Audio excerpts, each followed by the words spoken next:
V letošnjem šolskem letu so si v osnovni šoli Litija zadali prednostno nalogo, da dejavnosti na šoli obarvajo zeleno. Dnevi dejavnosti, šolske prireditve in projekti so potekali s poudarkom na ekologiji in trajnostnem razvoju. Pika na i pa je bila zaključna prireditev V znanju je moč, naši zemlji na pomoč.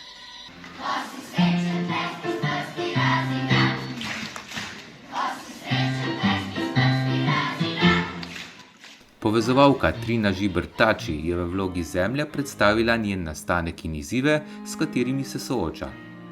Učenci so svojimi nastopi ponudili rešitve, ki so jih izrazili s protestnimi tablami. Ločujmo odpadke, očistimo zemljo, reciklirajmo, sodelujmo, rešimo drevesa in v znanju je moč.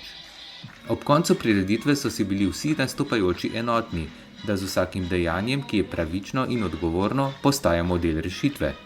Zeleni planet je naša prihodnost, vsi smo del te zgodbe. Ne smemo čakati na jutri, ukrepati moramo danes. Vse se da, v mladih in v znanju je moč.